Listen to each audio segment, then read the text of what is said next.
ಇಲ್ಲಿ ಕೈ ಕೊಟ್ಟಿದ್ದು ಜಯಘೋಷ್ ಮಾಡ್ಬೇಕಲ್ಲ, ಕೊಡೋಕಲ್ಲ, ಜಯಘೋಷ್ ಮಾಡ್ಬೇಕು. ಆಯ್ತಾ? ಕಾಡು ಬೆಳೆಸಿ ನಾಡು ಉಳಿಸಿ ಅನ್ಬೇಕು ನೀವು. ಕಾಡು ಬೆಳೆಸಿ ಸ್ವಲ್ಪ ಊಟ ಮಾಡಿರಲ್ಲ ಮುಂಜಾನೆ. ಕಾಡು ಬೆಳೆಸಿ ಪರಿಸರ ಸಂರಕ್ಷಣೆ ನಮ್ಮೆಲ್ಲರ ಹೊಣೆ ಅನ್ಬೇಕು. ಆಯ್ತಾ? ಪರಿಸರ ಸಂರಕ್ಷಣೆ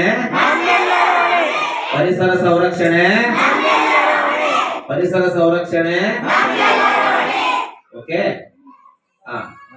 ಮನೆಗೊಂದು ಮಗು ಮಗುವಿಗೊಂದು ಮರ ಆಗ್ಬೇಕದು. ಆಯ್ತಾ? ಮನೆಗೊಂದು ಮಗು ಊರಿಗೊಂದು ವನ. ಆಯ್ತಾ? 3 ಬರ್ತಾವಲ್ಲಿ. ಅರ್ಥ ಆಯ್ತಾ? ಓಕೆ. ನೀರನ್ನು ಮಿತವಾಗಿ ಬಳಸಿ ಅಂತೇಳಿ ಕೊಟ್ಟಿದ್ದಾರೆ. ನೆಕ್ಸ್ಟ್, ಸಸಿ ನೆಟ್ಟು ಬೆಳೆಸೋಣ, ಪರಿಸರವ ಉಳಿಸೋಣ ಅಂತ ಅನ್ಬೇಕು. ಆಯ್ತಾ? ಸಸಿ ನೆಟ್ಟು ಬೆಳೆಸೋಣ,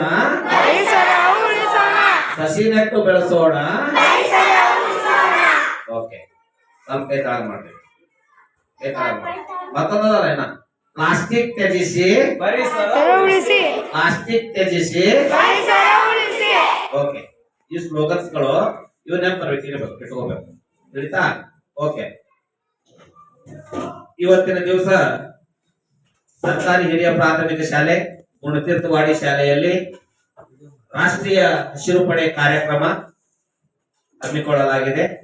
ಈ ಒಂದು ಕಾರ್ಯಕ್ರಮದ ನನ್ನ ಅಧ್ಯಕ್ಷತೆಯ ಸ್ಥಾನವನ್ನು ವಹಿಸಿಕೊಂಡಿರುವಂತಹ ಸ್ಥಳೀಯ ಶಾಲೆಯ SDMCಯ ಉಪಾಧ್ಯಕ್ಷರಾಗಿರುವಂತಹ ಶ್ರೀಮತಿ ಗೀತಾ ಅವರೇ, ಅದೇ ರೀತಿಯಾಗಿ ಇವತ್ತಿನ ಕಾರ್ಯಕ್ರಮದ ಮುಖ್ಯ ಅತಿಥಿಗಳಾಗಿರುವಂತಹ ಸ್ಥಳೀಯ ಶಾಲೆಯ ಮುಖ್ಯಗಳಾಗಿರುವಂತಹ ಶ್ರೀ ಚಂದ್ರಕಾಂತ್ ಸಂಪೂರಿ ಅವರೇ, ಅದೇ ರೀತಿಯಾಗಿ ಅತಿಥಿಗಳಾಗಿ ಆಗಮಿಸಿರುವಂತಹ SDMCಯ ಸದಸ್ಯರಾಗಿರುವಂತಹ ಶ್ರೀಮತಿ ಪೂಜಾ ಅವರೇ, ಅದೇ ರೀತಿಯಾಗಿ ನನ್ನ ಆತ್ಮೀಯರು, ನನ್ನ ಹಿತೈಷಿಗಳು ಆಗಿರುವಂತಹ ಶ್ರೀ ಚನ್ನವೀರ್ ಶಿಂದೆ ಅವರೇ, ಅದೇ ರೀತಿಯಾಗಿ ಆತ್ಮೀಯ ಮಿತ್ರರಾಗಿರುವಂತಹ ನಾಗಪ್ಪ ಗುಂಡೂರಿ ಅವರೇ, ಅಜಿತ್ ಅವರೇ, ಅದೇ ರೀತಿಯಾಗಿ ಎಲ್ಲ ನನ್ನ ಮಧು ಮಕ್ಕಳೇ, ಇವತ್ತಿನ ದಿವಸ ಇಲ್ಲಿ ವಿಶೇಷ ಕಾರ್ಯಕ್ರಮವನ್ನು ಹಮ್ಮಿಕೊಂಡಿದ್ದಾರೆ.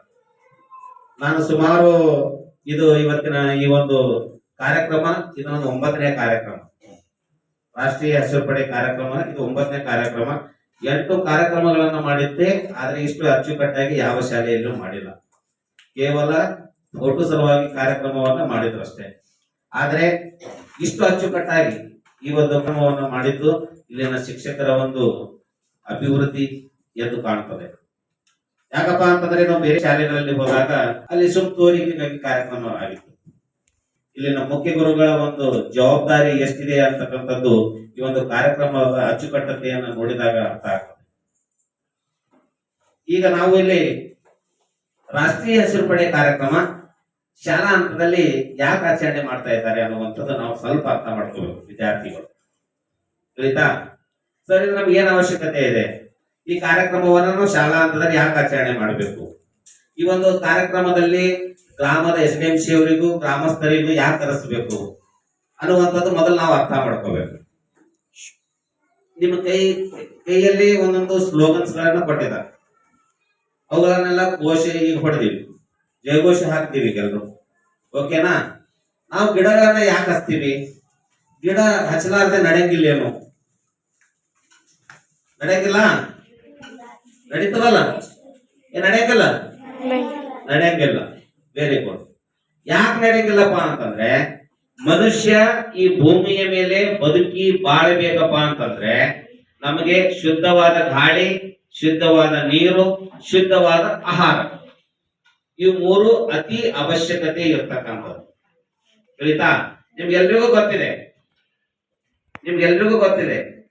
ಇಡೀ ಈ ಒಂದು ವಿಶ್ವದಲ್ಲಿ, ಇಡೀ ಒಂದು ಭೂಖಂಡದಲ್ಲಿ ಮನುಷ್ಯ ಇರ್ತಕ್ಕಂಥದ್ದು, ಜೀವ ಇರ್ತಕ್ಕಂಥದ್ದು ಒಂದೇ ಗ್ರಹ, ಅದು ಭೂಮಿ. ಈ ಭೂಮಿಯ ಮೇಲೆ ಜೀವಿ ಮಾತ್ರ ವಾಸ ಮಾಡ್ತದೆ. ಈಗ ಈ ಕಡೆ ವಿಜ್ಞಾನಿಗಳು ಏನ್ ಮಾಡಿದಾರ, ಚಂದ್ರದ ಮೇಲೆ ಹೋಗಿ ಏನೇನೋ ಒಂದು ಶೋಧನೆಯನ್ನ ಮಾಡಿದಾರೆ. ಅಲ್ಲೂ ಹೋಗಿ ಬದುಕಬಹುದು ಅಂತ ಶೋಧನೆ ಮಾಡಿದಾರೆ. ಇನ್ನ ಅಲ್ಲಿ ಯಾರು ಬದುಕಿಲ್ಲ, ಅಲ್ಲಿ ಹೋಗಿ ಯಾರು ಉಳಿದಿಲ್ಲ. ಸಂಶೋಧನೆ ನಡೀತಾ ಇದೆ. ತಿಳಿತಾ? ಆದ್ರೆ ಈ ಭೂಮಿಯ ಮೇಲೆ ನಾವು ಇಲ್ಲಿ ಬದುಕಬೇಕಪ್ಪ ಅಂದ್ರೆ ಗಿಡ ಮರಗಳನ್ನ ನಾವು ಹಚ್ಚೋದು ಅತಿ ಅವಶ್ಯಕತೆ ಇದೆ. ತಿಳಿತಾ? ಏನಾದ್ರು ಎದುರುಗಡೆ ಎಲ್ಲರೂ ಕುಂತೀವಿ, ತಾವು ಇದ್ರಿ, ನಾವೆಲ್ಲರೂ ಇದ್ರಿ. ನೀವು ನೋಡ್ಲಿಕ್ಕೆ ಬಹಳ ಚೆನ್ನಾಗಿ ಕಾಣ್ತಾ ಇದ್ರಿ, ನಾವು ಬಹಳ ಚೆನ್ನಾಗಿ ಕಾಣ್ತಾ ಇದೀವಿ ನೋಡ್ಲಿಕ್ಕೆ. ಆದ್ರೆ ನಮ್ಮ ದೇಹಕ್ಕೆ ಶುದ್ಧವಾದ ಗಾಳಿ ಸಿಗ್ತಾ ಇಲ್ಲ, ಶುದ್ಧವಾದ ನೀರು ಸಿಗ್ತಾ ಇಲ್ಲ, ಶುದ್ಧವಾದ ಆಹಾರ ಸಿಗ್ತಾ ಇಲ್ಲ.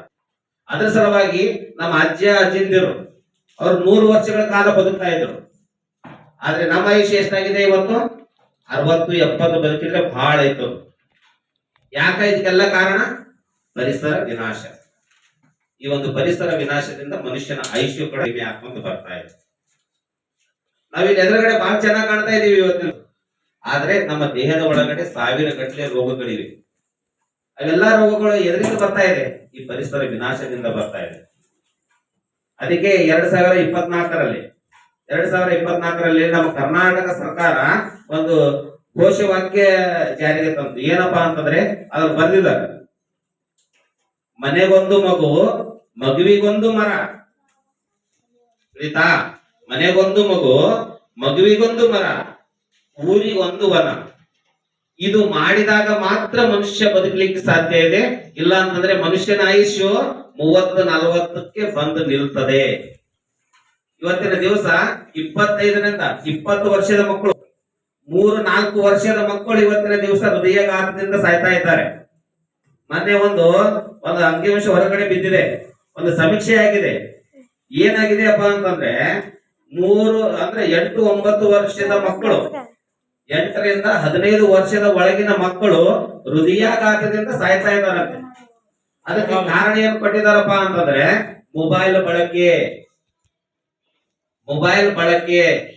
ಆ ಮೊಬೈಲ್ ಬಳಕೆಯಿಂದ 8ರಿಂದ 15 ವರ್ಷದ ಒಳಗಿನ ಮಕ್ಕಳು ಇವತ್ತಿನ ದಿವಸ ಹಾರ್ಟ್ ಅಟ್ಯಾಕ್ ಆಗಿ ಸಾಯ್ತಾ ಇದ್ದಾರೆ ಅಂತೇಳಿ ಸಮೀಕ್ಷೆ ಆಗಿದೆ. ಅದರ ಸಲುವಾಗಿ ನಾವು ಮೊಬೈಲ್ ಅನ್ನ ನಿಷೇಧಿಸಬೇಕು. ಮೊನ್ನೆ ಒಂದು ಬಜೆಟ್ ನಲ್ಲಿ ಮಂಡನೆ ಏನಾಯ್ತು? 18 ವರ್ಷದ ಒಳಗಿನ ಯಾವ ಮಕ್ಕಳ ಕೈಯಲ್ಲೂ ಮೊಬೈಲ್ ಕೊಡಬೇಡ್ರಿ ಅಂತ. ಒಂದು ವೇಳೆ ಅವ್ರ ಕೈಯಲ್ಲಿ ಮೊಬೈಲ್ ಇತ್ತಪ್ಪ ಅಂತಂದ್ರೆ ಶಾಲೆಯಿಂದ ಹೊರಗಡೆ ಹಾಕಿ ಅಂತ. ತಿಳಿತಾ? ಇವೆಲ್ಲವುಗಳು ಯಾಕೆ ಹೇಳ್ತಾ ಇದಾರಪ್ಪ ಅಂತಂದ್ರೆ ನಮ್ಮ ಆರೋಗ್ಯದ ಸಲುವಾಗಿ ಹೇಳ್ತಾ ಇದ್ದಾರೆ. ನಮ್ಮ ಆರೋಗ್ಯ ಚೆನ್ನಾಗಿದ್ದಾಗ ಮಾತ್ರ ನಾವು ಸರಿಯಾಗಿ ಓದಬಹುದು, ಸರಿಯಾಗಿ ಬರಿಬಹುದು, ಸರಿಯಾಗಿ ಆಟ ಆಡಬಹುದು, ಏನೋ ಸಾಧನೆ ಮಾಡಬಹುದು. ಒಂದು ವೇಳೆ ನಮ್ಮ ಆರೋಗ್ಯನೇ ಚೆನ್ನಾಗಿರ್ಲಿಲ್ಲಪ್ಪ ಅಂತಂದ್ರೆ ನಿಮ್ ಕೈಲಿ ಯಾವ ಸಾಧನೆ ಮಾಡ್ಲಿಕ್ಕೂ ಆಗಂಗಿಲ್ಲ. ಅದರ ಸಲುವಾಗಿ ನಾವು ಒಳ್ಳೆ ಪರಿಸರವನ್ನು ನಿರ್ಮಾಣ ಮಾಡಿದೀವಪ್ಪ ಅಂತಂದ್ರೆ ನಮ್ಮ ಸದೃಢ ಆಗ್ತದೆ. ಅವಾಗ ನಮ್ಮ ಮನಸ್ಸು ಸದೃಢ ಆಗ್ತದೆ. ಅವಾಗ ಏನಾದ್ರೂ ಸಾಧನೆ ಮಾಡ್ಲಿಕ್ಕೆ ಸಾಧ್ಯ ಆಗ್ತದೆ. ಅದರ ಸಲುವಾಗಿ ನಾವು ದಯವಿಟ್ಟು ಎಲ್ಲರೂ ಗಿಡಗಳನ್ನ ಹಚ್ಚೋದು ಇಂಪಾರ್ಟೆಂಟ್ ಇಲ್ಲ, ಗಿಡವನ್ನ ಹಚ್ಚಿ ಅದನ್ನ ದೊಡ್ಡದು ಮಾಡೋದು ಬಹಳ ಇಂಪಾರ್ಟೆಂಟ್ ಇದೆ. ಒಬ್ಬ ತಾಯಿ ಒಂದು ಮಗುವನ್ನ ಯಾವ ರೀತಿ ಬೆಳೆಸ್ತಾಳಲ್ಲ, ಅದಕ್ಕಿಂತಲೂ ಹೆಚ್ಚಿನ ಮಟ್ಟಿಗೆ ಒಂದು ಗಿಡವನ್ನು ಬೆಳೆಸಕ್ ಅಷ್ಟು ಕಷ್ಟ ಆಗ್ತದೆ. ತಿಳಿತಾ? ಇವತ್ತಿನ ದಿವಸ ನಿಮ್ ಶಾಲೆಯಲ್ಲಿ ಗಿಡಗಳನ್ನ ಹಚ್ತಾರ. ಸುಮಾರು ಒಂದು 10 ತಿಂಗಳ ಕಾಲ ಅವರು ಶಾಲೆ ಒಳಗಡೆ ಇರ್ತಾರೆ ಎಲ್ಲ ಶಿಕ್ಷಕರು. ದಿನ ನೀರ್ ಹಾಕ್ತಾರೆ, ಎಲ್ಲಾ ಮಾಡ್ತೀರಿ. ಆದ್ರೆ ಬೇಸಿಗೆ ಬರ್ತದೆ, ಬೇಸಿಗೆ ಒಂದು ಬಿಸಿಲು ಇರ್ತದೆ, ಶಾಲೆ ರಜೆ ಇರ್ತವೆ. ಆ ಗಿಡಗಳಿಗೆ ನೀರು ಹಾಕೋರು ಯಾರು? ನೀವೇ ಹಾಕ್ಬೇಕಲ್ಲ ಬಂದು. ಆ ಜವಾಬ್ದಾರಿಯನ್ನ ತಾವು ವಹಿಸ್ಕೊಳ್ಬೇಕು. ತಿಳಿತಾ? ಆ ಜವಾಬ್ದಾರಿಯನ್ನ ನಿಮ್ಮಲ್ಲಿ ಬರ್ತಪ್ಪ ಅಂತಂದ್ರೆ ನಿಮ್ಮ ಜೀವನದಲ್ಲಿ ನೀವು ಯಾವ ಸಾಧನೆ ಮಾಡ್ಲಿಕ್ಕೂ ನೀವು ಹಿಂಜರಂಗಿಲ್ಲ. ಹಾಕ್ತಿರಿ ಎಲ್ರು ಗಿಡಗಳಿಗೆ ನೀರು ಬಂದ್ ಹಾಕ್ತಿರಿ. ಈ ದೊಡ್ಡ ಗಿಡಗಳಿಗೆ ಹಾಕೋದಲ್ಲ, ಯಾವಾಗ ಹಚ್ಚಿರ್ತಾರಲ್ಲ ಗಿಡ, ಅದು ಸ್ವಲ್ಪ ದೊಡ್ಡದಾಗುವವರೆಗೆ ಆ ಗಿಡಗಳಿಗೆ ನಾವು ನೀರನ್ನ ಹಾಕುವಂತ ಜವಾಬ್ದಾರಿಯನ್ನ ನಾವು ತಗೋಬೇಕು. ಕೇವಲ ನೀರು ಹಾಕಿ ಮತ್ತೊಂದು ಗಿಡ ಹೋಗಿ ಮುರಿಯಂಗಿಲ್ಲ. ತಿಳಿತಾ? ನಿಮ್ಮ ತಲೆ ಒಳಗೆ ಒಂದು ಕೂದಲು ಎಳಿ ಜೋಗದಂದ್ರೆ ಏನಾಗ್ತದೆ? ನಿಮ್ಗ ಬ್ಯಾನೆ ಆಗ್ತದಿಲ್ಲ. ಮತ್ ಗಿಡವನ್ನ ನೀವು ಕಡಿದ್ರಿ ಮಾಡಿದ್ರಪ್ಪ ಅಂದ್ರೆ ಭೂಮಿ ತಾಯಿಗೆ ಬಿ ಬ್ಯಾನೆ ಆಗತ್ತದ. ಅರ್ಥ ಆಯ್ತಾ? ಭೂಮಿ ತಾಯಿಗೆ ಬಿ ಬ್ಯಾನೆ ಆಗತ್ತದ. ಅದಕ್ಕೆ ನಮ್ಗೆ ರೋಗಗಳನ್ನ ಕೊಡ್ತಾ ಇದ್ದಾಳ ಭೂಮಿ ತಾಯಿ. ಅದಕ್ಕೆ ಇವತ್ತಿನ ದಿವಸ ನಾವೆಲ್ಲರೂ 60 ವರ್ಷ ಬದುಕೋದು ಕಷ್ಟ ಆಗ್ಬಿಟ್ಟದ. ತಿಳಿತಾ? ಈ ನಮ್ದು 40 ವರ್ಷ ಆಯ್ತು, ನಮ್ದು 60-70% ಮುಗಿತು ನಮ್ದು ಆಯುಷ್. ಮೊದಲು ನಮ್ಮ ಅಜ್ಜಿದರು 100 ವರ್ಷಗಳ ಕಾಲ ಬದುಕ್ತಾ ಇದ್ರು. ಅವ್ರಿಗೆ ಯಾಕೆ ಬದುಕ್ತಾ ಇದ್ರು? ಅವ್ರಿಗೆ ಒಳ್ಳೆ ಆಹಾರ ಸಿಕ್ತಿತ್ತು, ಕುಡ್ಲಿಕ್ಕೆ ಚೆನ್ನಾಗಿ ನೀರ್ ಸಿಕ್ತಿತ್ತು, ಅವ್ರಿಗೆ ಊಟ ಸರಿಯಾಗಿ ಸಿಕ್ತಿತ್ತು. ನಮ್ಗೆಲ್ಲ ಏನ್ ಸಿಗ್ತಾ ಇದೆ? ಕೆಮಿಕಲ್ ನೀರು ಸಿಗ್ತಾ ಇದೆ, ಕೆಮಿಕಲ್ ಗಾಳಿ ಇದೆ, ಕೆಮಿಕಲ್ ಊಟ. ಎಲ್ಲದರಲ್ಲೂ ಕಲಬೆರಕೆ ಇದೆ. ಎಲ್ಲದರಲ್ಲೂ ಕಲಬೆರಕೆ ಇದೆ. ಅರ್ಥ ಆಯ್ತಾ? ಈಗ ನಿಮ್ಗೆಲ್ಲ ಬಾಳೆಹಣ್ಣು ಕೊಡ್ತಾ ಇದ್ದಾರೆ. ಆ ಬಾಳೆಹಣ್ಣನ್ನ ಒಂದ್ ದಿವಸ ಆಗ್ತದೆ, ಅದು ರಾತ್ರಿ ಏನ್ ಮಾಡ್ತಾರೆ, ಕಗ್ಗನ ಬಾಳೆಹಣ್ಣಿಗೆ ಹಾಕ್ತಾರೆ, ಮರ್ದಿನ ಮುಂಜಾನೆ ಹಣ್ಣು ಹಾಕ್ತಾರೆ. ನೈಸರ್ಗಿಕವಾಗಿ ಹಣ್ಣು ಹಾಕಿದ್ದು ಹಣ್ಣನ್ನ ತಿಂದಾಗ ನಮ್ಮ ದೇಹಕ್ಕೆ ಯಾವುದೇ ಅಪಾಯ ಇಲ್ಲ. ಒಂದು ವೇಳೆ ಆ ಹಣ್ಣಿಗೆ ನಾವು ಏನಾದರೂ ರಾಸಾಯನಿಕ ಪದಾರ್ಥಗಳನ್ನ ಹಾಕಿದಾಗ ಆ ಹಣ್ಣು ಹಣ್ಣಾಯ್ತಪ್ಪ ಅಂದ್ರೆ ಅದನ್ನ ತಿಂದಿವಪ್ಪ ಅಂತಂದ್ರೆ ನಮ್ಮ ದೇಹದ ಒಳಗಡೆ ಅದು ಹಣ್ಣು ಹೋಗಂಗಿಲ್ಲ, ವಿಷ ಹೋಗ್ತದೆ. ಅರ್ಥ ಆಯ್ತಾ? ಯಾಕಪ್ಪ ಅಂತಂದ್ರೆ ನಾವೆಲ್ಲರೂ ಈಗ ಬಹಳ ಚೆನ್ನಾಗಿ ಇಲ್ಲಿ ಕೂತೀವಿ, ಕೇಳ್ತಾ ಇದೀವಿ. ನಮ್ ಕೇಳುವಂತ ಪೇಷನ್ಸ್ ಕೂಡ ಅಂದ್ರೆ ನಮ್ಮ ಪರಿಸರ ಇರ್ಬೇಕು, ನಮ್ಮ ಸುತ್ತಮುತ್ತ ಗಿಡ ಮರಗಳಿರ್ಬೇಕು. ಆ ಗಿಡ ಮರಗಳನ್ನು ಇದ್ದಾಗ ಮಾತ್ರ ನಾವು ಇಲ್ಲಿ ಶಾಲೆ ಒಳಗಡೆ ಶಿಕ್ಷಕರು ಹೇಳ್ತಕ್ಕ ಕುಂತು ಕೇಳಿ ಸಾಧ್ಯ ಆಗ್ತದೆ. ಈಗ ಅವ್ರು ಚೆಂಚನ ಮಾಡತ್ತಾರ, ಇಬ್ರು ಅದು ಮಾತಾಡತ್ತಾರ, ಅವ್ರು ಹಾಗೆ ಮಾಡ್ತಾ ಇದಾರ. ಕಾರಣ ಏನು? ಅವ್ರಿಗೆ ಒಳ್ಳೆ ಸಲ ಸಿಗ್ತಾ ಇಲ್ಲ, ಅವರಿಗೆ ಒಳ್ಳೆ ಸಂಸ್ಕಾರ ಸಿಗ್ತಾ ಇಲ್ಲ. ಮನೆಯಲ್ಲಿ ಕುಂತು ಕೇಳಬೇಕನ್ನುವಂಥದ್ದು ತಾಳ್ಮೆ ಶಕ್ತಿ ಇಲ್ಲ. ಅರ್ಥ ಆಯ್ತಾ? ಇಷ್ಟೆಲ್ಲಾ ಕೊರತೆಯಿಂದ ನೋಡ್ರ, ಇಷ್ಟ ಅವನ ಬಗ್ಗೆ ಹೇಳ್ತಾ ಇದ್ದೀನಿ, ಇನ್ನೂ ಅವನೇ ಕೆಲಸ ಮಾಡ್ತಾ ಇದ್ದ ನಾವು. ಹೇಳ್ತಾ ಅವನ ಬಗ್ಗೆನೇ ಹೇಳ್ತಾ ಇದ್ದೀನಿ ನಾನು. ಆದ್ರೂ ಅವನಿಗೆ ನನ್ನ ಬಗ್ಗೆ ಹೇಳ್ತಾ ಇದಾರಲ್ಲಪ್ಪ ಅಂದ್ರೆ ಅವನಿಗೆ ಇನ್ನೂ ಅರಿವಿಲ್ಲ. ನೋಡ್ರಿ ಎಂತ ದುರಂತ ಇದೆ. ವಿದ್ಯಾರ್ಥಿಗಳಾದವರು ನಾವು ದಿನನಿತ್ಯ ಕನಿಷ್ಠ ಇಲ್ಲಪ್ಪ ಅಂತಂದ್ರೆ 30 ನಿಮಿಷಗಳ ಕಾಲ ಧ್ಯಾನ ಮಾಡಬೇಕು. ನಾನು ನಿಮ್ಗೆ ಇಲ್ಲಿ ಬಂದಾಗ ಒಂದು ಆಕ್ಟಿವಿಟೀಸ್ ಕೊಟ್ಟಿದ್ದೆ, ಒಂದು ಚಟುವಟಿಕೆ ಕೊಟ್ಟಿದ್ದೆ. ಏನ್ ಕೊಟ್ಟಿದ್ದೆ ನಾನು? ಕಣ್ಣು ಮುಚ್ಚಿಕೊಂಡು 1 ರಿಂದ 1000 ಮಗ್ಗಿ ಓದ್ರಿ ಅಂತ ಕೊಟ್ಟಿದ್ದೇನಾ? ಕೊಟ್ಟಿದ್ದೆ. ಅಲ್ಲಿ ನಮ್ಗೆ 2 ಪ್ರಾಫಿಟ್ ಆಗ್ತವೆ, 2 ನಮ್ಗೆ ಅಲ್ಲಿ ಕಲಿಕಾ ಫಲ ಸಿಗ್ತವೆ. ಏನ್ ಸಿಗ್ತದೆ? ಒಂದು ಕಾನ್ಸಂಟ್ರೇಷನ್ ಬೆಳೀತದೆ, ಏಕಾಗ್ರತೆ ಬೆಳೀತದೆ. ಇನ್ನೊಂದು ನಾವು ಓದಿರ್ತಕ್ಕಂಥದ್ದು ನಮ್ಮ ಮನಸ್ಸಿನಲ್ಲಿ ಉಳ್ಕೊಂಡು ಬಿಡ್ತದೆ. ತಿಳಿತಾ? ಕೆಲವೊಬ್ಬರಿಗೆ ಕಣ್ಣು ಮುಚ್ಚಿ ಓದುವಂತ ಸಂದರ್ಭದಲ್ಲಿ ಇಲ್ಲಿ ತಲೆ ನಯಿಸ್ತಾ ಇರ್ತದೆ. ಯಾರಿಗಾದ್ರೂ ಅನುಭವ ಆಗ್ಯದ? ಇಲ್ಲಿ ಈ ಜಾಗದಲ್ಲಿ ತಲೆ ನಯಿಸ್ತದೆ, ಇಲ್ಲಪ್ಪ ಅಂದ್ರೆ ಇಲ್ಲಿ ತಲೆ ನಯಿಸ್ತದೆ. ಯಾಕ ಹಿಂಗ ಯಾಕಾಗ್ತದಪ್ಪ ಅಂದ್ರೆ ನಮ್ಮ ದೇಹ ಇದು ತಲೆ ಒಳಗಿನ ಮೆದುಳು ಚಂಗಟ್ಟಿ ಬಿಡ್ತದೆ. ಆ ಚಂಗಟ್ಟಿದ್ ಹೋಗ್ಬೇಕಪ್ಪ ಅಂತಂದ್ರೆ ನಾವು ದಿನನಿತ್ಯ ಅರ್ಧ ತಾಸು ಧ್ಯಾನ ಮಾಡ್ಲೇಬೇಕಾಗಿದೆ. ಓದಿದನ್ನ ತಲೆ ಒಳಗಡೆ ಇಟ್ಕೋಬೇಕಪ್ಪ ಅಂದ್ರೆ ಧ್ಯಾನ ಮಾಡಬೇಕಾಗಿದೆ. ಅದಕ್ಕೆ ವಿದ್ಯಾರ್ಥಿಗಳಾದವರು ಆಗಬೇಕು, ಚೆನ್ನಾಗಿ ಪಾಸ್ ಆಗಬೇಕು, 10ನೇ ತರಗತಿಯಲ್ಲಿ ಎಲ್ಲಕ್ಕಿಂತಲೂ ಹೆಚ್ಚಿನ ಅಂಕಗಳನ್ನ ಪಡ್ಕೋಬೇಕಪ್ಪ ಅಂತಂದ್ರೆ ಈಗಿಂದಲೇ ನಾವು ದಿನನಿತ್ಯ ಕನಿಷ್ಠ ಒಂದು ಊಟ ಬಿಡ್ರಿ ಬೇಡ ಅನ್ನಂಗಿಲ್ಲ, ಒಂದು ಊಟ ಬಿಡ್ರಿ ಬೇಡ ಅನ್ನಂಗಿಲ್ಲ, ಆದ್ರೆ 30 ನಿಮಿಷಗಳ ಕಾಲ ಧ್ಯಾನ ಮಾಡೋದು ಅತಿ ಅವಶ್ಯಕತೆ ಇದೆ ವಿದ್ಯಾರ್ಥಿಗಳಿಗೆ. ನಮ್ಮ ಸ್ಮರಣ ಶಕ್ತಿ ಹೆಚ್ಚಿಗೆ ಆಗ್ತದೆ, ನೆನಪಿನ ಶಕ್ತಿ ಹೆಚ್ಚಿಗೆ ಆಗ್ತದೆ ಧ್ಯಾನ ಮಾಡೋದ್ರಿಂದ. ತಿಳಿತಾ? ಸರ್ ಧ್ಯಾನ ನಾವ್ಯಾಕೆ ಮಾಡಬ್ರಿ? ಋಷಿ ಮುನಿಗಳು ಮಾಡ್ತಾರ. ಅವ್ರಿಗೆ ಯಾರು ಮಕ್ಕಳಿರಲ್ಲ, ಯಾರು ಹೆಂಡ್ರಿರಲ್ಲ, ಯಾರಿರಲ್ಲ. ಅವ್ರ ಕೆಲಸ ಏನಂದ್ರೆ ಧ್ಯಾನ ಮಾಡೋದದ. ಅವ್ರು ಮಾಡಿಲ್ಲಾಕ್ರಿ, ನಮ್ಗೇನ್ ಅವಶ್ಯಕತೆ ಅದ? ನಮ್ಗೆಲ್ಲ ಮುಂದೆ ಮದಿ ಆಗೋದದ. ತಿಳಿತಾ? ಇಂಥ ಭಾವನೆಗಳು ಏನಾದ್ರೂ ಅದಾವೆ ನಿಮಗೆ? ಇಲ್ಲಲ್ಲ. ನಿಮ್ ಜ್ಞಾಪಕ ಶಕ್ತಿ ಹೆಚ್ಚಿಗೆ ಆಗ್ಬೇಕಲ್ಲ, ನೀವು ಓದಿದ್ದನ್ನ ತಲೆಗೆ ಇಟ್ಕೋಬೇಕಲ್ಲ. ಇಟ್ಕೋಬೇಕಪ್ಪ ಅಂದ್ರೆ ದಿನನಿತ್ಯ ಅರ್ಧ ತಾಸು ಧ್ಯಾನ ಮಾಡ್ಲೇಬೇಕು. ಧ್ಯಾನ ಮಾಡೋದು ದೊಡ್ಡದಲ್ಲ. ನೀವು ಏನು ರೊಕ್ಕ ಕೊಟ್ಟು ಏನ್ ಮಾರ್ಕೆಟ್ ತರೋದಿಲ್ಲ. ಮುಂಜಾನೆ ಹೇಳ್ಬೇಕು, ಚೆನ್ನಾಗಿ ಬ್ರಷ್ ಮಾಡ್ಕೋಬೇಕು, 1 ಗ್ಲಾಸ್ ನೀರು ಕುಡಿಬೇಕು. 1 ಗ್ಲಾಸ್ ನೀರು ಕುಡಿದು ಎಲ್ಲಿ ಶಾಂತ ವಾತಾವರಣ ಇರ್ತದ ಆ ಜಾಗನಾಗ ಹೋಗಿ ಕೆಳಗೆ ಏನಾದ್ರೂ ಒಂದು ಹಾಸಿಗೆ ಹಾಸ್ಕೋಬೇಕು. ಹಾಸ್ಕೊಂಡು ಸುಮ್ ಕಣ್ಣು ಮುಚ್ಕೊಂಡು ಸುಮ್ ಕೂತ್ಕೋಬೇಕು, ಏನು ಮಾಡಬೇಕು. ಒಂದು ವೇಳೆ ನಿಮ್ಗ ಕಣ್ಣು ಮುಚ್ಕೊಂಡು ನಿದ್ದೆ ಹೊಂಟಿತಪ್ಪ ಅಂತಂದ್ರೆ ಅದೇ 1-2 ಮಗ್ಗಿ ಆಗಲಿ, 2 ಮಗ್ಗಿ ಆದ್ರೂ ಓದ್ರಿ, ಅಥವಾ ಯಾವ ಸೂತ್ರಗಳಾದ್ರೂ ಓದ್ರಿ, ಏನಾದ್ರೂ ಪದ್ಯಗಳನ್ನಾದ್ರೂ ಓದ್ರಿ. ಯಾಕಪ್ಪ ಅಂತಂದ್ರೆ ನಿಮ್ ನಿದ್ದೆ ಬರುವಾಗ ಅದ್ರ ಸಲುವಾಗಿ ಆ ಆಕ್ಟಿವಿಟೀಸ್ ಅನ್ನ ಮಾಡ್ಕೋಬೇಕು. ಇಷ್ಟೆಲ್ಲ ಕೆಲಸ ಮಾಡ್ತೀರಿ.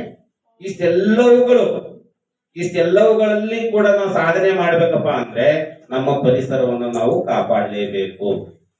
ನಾವು ಪರಿಸರವನ್ನ ಕಾಪಾಡಿಲ್ಲಪ್ಪ ಅಂದ್ರೆ ನಾವು ಇಡೀ ಜೀವನದಲ್ಲಿ ಏನು ಮಾಡ್ಲಿಕ್ಕೆ ಆಗಂಗಿಲ್ಲ. ತಿಳಿತಾ? ನೀವು ಅನ್ಬೋದು ಸರ್ ಈಗ ಜಸ್ಟ್ ಮಾತಾಡಿದ್ರಿ, ನಾವ್ರಿಗೆ ಮುಂಜಾನೆ ನೋಡಿನ್ರಿ, ಅವ್ರಿಗೆ ಭೇಟಿ ಆಗಿನ್ರಿ, ಆದ್ರೆ ಸತ್ತಾರಂತ್ರಿ. ಕೇಳಿರ್ ಸುದ್ದಿ ಹಿಂಗ ಕೇಳಿರಿ? ಹಿಂಗ ಕೇಳಿರಲಿಲ್ಲ.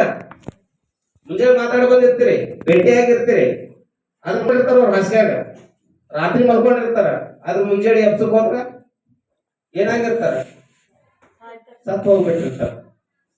ಅವ್ರಿಗೆ ಒಳ್ಳೆ ಆಕ್ಸಿಜನ್ ಸಿಕ್ಕಿರಲ್ಲ, ಒಳ್ಳೆ ಪರಿಸರ ಸಿಕ್ಕಿರಲ್ಲ, ಗಾಳಿ ಸಿಕ್ಕಿರಲ್ಲ, ನಮ್ಮ ಹೃದಯ ಸ್ತಂಭನ ನಿಂತು ಬಿಡ್ತದೆ. ಆಯ್ತಾ? ಇದೆಲ್ಲ ಕಾರಣ ಪರಿಸರ. ಈ ಪರಿಸರವನ್ನು ನಾವು ಚೆನ್ನಾಗಿ ಕಾಪಾಡ್ಕೊಂಡಿವಿ, ಗಿಡ ಮರಗಳನ್ನು ಚೆನ್ನಾಗಿ ಬೆಳೆಸಿದೀವಿ, ಶುದ್ಧವಾದ ಗಾಳಿ ತಗೊಂಡಿವಪ್ಪ ಅಂದ್ರೆ 10 ರಿಂದ 15 ವರ್ಷಗಳ ಕಾಲ ಬದುಕಬಹುದು. ಈಗ ಬೆಂಗಳೂರು ಅಂತ ಸಿಟಿ, ದಿಲ್ಲಿ ಅಂತ ಸಿಟಿ, ಮುಂಬೈ ಅಂತ ಸಿಟಿ, ಪುಣೆ ಅಂತ ಸಿಟಿ, ಅಲ್ಲಿ ಬದುಕ್ತಕ್ಕಂಥ ಜನರಿಗಿಂತಲೂ ಹಳ್ಳಿಯಲ್ಲಿ ಬದುಕ್ತಕ್ಕಂಥವ್ರು ನಾವು ಅವ್ರಿಗಿಂತಲೂ 10 ವರ್ಷಗಳ ಕಾಲ ಹೆಚ್ಚಿಗೆ ಬದುಕ್ತೀವಿ ನಾವು. ಯಾಕ? ನಮ್ಗೆ ಎಷ್ಟಾದ್ರೂ ಸ್ವಲ್ಪ ಆದ್ರೂ ಶುದ್ಧವಾದ ಗಾಳಿ ಸಿಗ್ತಾ ಇದೆ, ನೀರು ಸಿಗ್ತಾ ಇದೆ, ಆಹಾರ ಸಿಗ್ತಾ ಇದೆ. ನೀವು ಬೆಂಗಳೂರು, ಮುಂಬೈ, ಪುಣಾ, ನೀವು ದೊಡ್ಡ ದೊಡ್ಡ ಸಿಟಿಗಳಲ್ಲಿ ಹೋಗಿ ಉಳಿದಿರಪ್ಪ ಅಂದ್ರೆ ನಿಮ್ಗೆ 10 ವರ್ಷ ಆಯುಷ್ಯ ಕಡಿಮೆ ಆಗ್ತಾ ಇದೆ. ಡಾಕ್ಟರ್ ಮಂಜುನಾಥ್ ಅಂತ ಹೇಳಿ ಹೃದಯ ತಜ್ಞ ಅವರು ಒಂದು ಸಮೀಕ್ಷೆ ಮಾಡಿದ್ದಾರೆ. ಏನಪ್ಪಾ ಅಂದ್ರೆ ವರ್ಷಿಗೆ 30 ರಿಂದ 40 ಸಾವಿರ ಜನ ಹೃದಯಾಘಾತ ಎಲ್ಲಿ ಸಾಯ್ತಾರಪ್ಪ ಅಂದ್ರೆ ಪೊಲ್ಯೂಷನ್ ಇರುವ, ಮಾಲಿನ್ಯ ಇರುವಂತ ಸ್ಥಳಗಳಲ್ಲಿ ಸಾಯ್ತಾ ಇದ್ದಾರೆ ಅಂತ ಒಂದು ಸಮೀಕ್ಷೆ ಆಗಿದೆ. ತಿಳಿತಾ? ಹಳ್ಳಿಗಳಲ್ಲಿ ಸಾಯ್ತಾ ಇಲ್ಲ ಹಾರ್ಟ್ ಅಟ್ಯಾಕ್ ಆಗಿ, ಸಿಟಿದಾಗ ಬಹಳ ಜನ ಸಾಯ್ತಾ ಇದಾರೆ. ಯಾಕಂದ್ರೆ ಅವ್ರಿಗೆ ಗಾಳಿ ಸಿಗ್ತಾ ಇಲ್ಲ, ಚೆನ್ನಾಗಿ ನೀರ್ ಸಿಗ್ತಾ ಇಲ್ಲ, ಊಟ ಸಿಗ್ತಾ ಇಲ್ಲ. ಎಲ್ಲಾದ್ರೂ ರೋಡ್ ಮ್ಯಾಗಿಂದು ಎಲ್ಲಾ ಡಸ್ಟ್ ಹೋಗಿ ಬಿದ್ದಿದ್ದು ಅಂತದ್ದು ಏನಾದ್ರು ತಿಂಬದು, ಬಂಡಿ ಮ್ಯಾಗಿಂದು ಎಲ್ಲಿ ಸಿಕ್ಕಿದ್ ನೀರು ಕುಡಿಯೋದು. ಅದು ಸಿಟಿದಲ್ಲಿ ವಾಹನಗಳು ಸಾಕಷ್ಟು ಓಡಾಡ್ತಾವ, ಆ ವಾಹನದ ಗಾಳಿ ಅದೇ ತಗೊಳ್ಳೋದು, ಪೊಲ್ಯೂಷನ್ ಗಾಳಿನೇ ತಗೊಳ್ಳೋದು. ಇದರಿಂದ ಜನರದ ಆಯುಷ್ಯ ಕಡಿಮೆ ಆಗಿ ಹಾರ್ಟ್ ಅಟ್ಯಾಕ್ ಆಗಿ ಸಾಯ್ತಾ ಇದ್ದಾರೆ. ಇವೆಲ್ಲರೂ ಬಹಳ ಸುದೈವಗಳಿದ್ರಿ. ಹಳ್ಳಿಯಲ್ಲಿದ್ರಿ ನೀವು ಇನ್ನ ಒಂದ್ 10 ವರ್ಷಗಳು ತಾಳ್ರಿ, 10 ವರ್ಷ ತಾಳ್ರಿ. ಹಳ್ಳಿದಾಗ ಮತ್ತೆ ಇರೋ ಜಾಗ ಸಿಗಂಗಿಲ್ಲ. ಅವ್ರೆಲ್ಲ ವಾಪಸ್ ಎಲ್ಲಿ ಬರ್ತಾ ಇದಾರ? ಅವ್ರು ಸಿಟಿದಂದು ಎಲ್ಲಿ ಬರ್ತಾರ? ಅವರು ಹಳ್ಳಿಗೆ ಬರ್ತಾ ಇದಾರ. ಮತ್ತೆ ಇನ್ನ ಒಂದ್ 10 ವರ್ಷಗಳ ತಾಳ್ರಿ. ಯಾಕಪ್ಪ ಅಂದ್ರೆ ಬದುಕಬೇಕಪ್ಪ ಅಂದ್ರೆ ಹಳ್ಳಿಗೆ ಹೋಗಿ ಇರ್ಬೇಕು ಅನ್ನುವಂಥದ್ದು ಕಾನ್ಸೆಪ್ಟ್ ತಲೆಗೆ ಬರ್ತದೆ. ಈಗ ಬಂದು ಬಿಟ್ಟದ ಆಲ್ರೆಡಿ. ಯಾರು ದುಡ್ಡು ಗಳಿಸ್ಕೊಂಡ್ರಲ್ಲ ಅವ್ರು ಆಲ್ರೆಡಿ ಹಳ್ಳಿಗೆ ಒಂದು ಮನೆ ಕಟ್ಟಾತಾರ. ಈಗ ಇನ್ನ ಯಾರು ದುಡ್ಡು ಗಳಿಸ್ಬೇಕು, ಜಲ್ದಿ ಹೋಗ್ಬೇಕಂತೇಳಿ ದುಡ್ಡು ಗಳಿಸ್ಕೊಂಡು ಇನ್ನ 10 ವರ್ಷಗಳ ಆದ ನಂತರ ವಾಪಸ್ ಹಳ್ಳಿಗೆ ಬರ್ತಾರ. ಅದ್ರ ನೀವು ಬಹಳ ಸುದೈವಗಳಿದ್ರಿ, ನೀವು ಇಲ್ಲೇ ಇರ್ತೀರಿ, ಚೆನ್ನಾಗಿ ಊಟ ಮಾಡ್ತಾ ಇದ್ರಿ, ಚೆನ್ನಾಗಿ ಗಾಳಿ ಸಿಗ್ತಾ ಇದೆ. ಇನ್ನೂ ಚೆನ್ನಾಗಿ ಸಿಗ್ಬೇಕು, ನಾನು ಇನ್ನೂ ಚೆನ್ನಾಗಿ ಸದೃಢ ವ್ಯಕ್ತಿ ಆಗ್ಬೇಕು, ನನ್ನ ದೇಹ ಕಷ್ಟಪುಷ್ಟ ಆಗ್ಬೇಕಪ್ಪ ಅಂದ್ರೆ ಗಿಡ ಮರಗಳನ್ನ ಬೆಳೆಸ್ರಿ. ಗಿಡ ಮರಗಳನ್ನ ಬೆಳೆಸಿದ್ದೇ ಆದ್ರೆ ನಾವೆಲ್ಲರೂ ಬಹಳ ಸದೃಢ ದೇಹ, ಸದೃಢ ಮನಸ್ಸನ್ನ ನಿರ್ಮಾಣ ಮಾಡ್ಕೊಳ್ಳಿಕ್ಕೆ ಸಾಧ್ಯ ಆಗ್ತದೆ ಅಂತ ಹೇಳಿ ಇಲ್ಲಿಗೆ ನನ್ನನ್ನು ಕರೆಸಿ ಆದರ್ಶಿ ಸತ್ಕರಿಸಿ ನನ್ನ ಮಾತನಾಡಲಿಕ್ಕೆ ಅನುವು ಮಾಡಿಕೊಟ್ಟಿರುವಂತಹ ವೇದಿಕೆಗೆ ವಂದಿಸಿ ನನ್ನ ಮಾತುಗಳನ್ನು ಮುಗಿಸ್ತೇನೆ.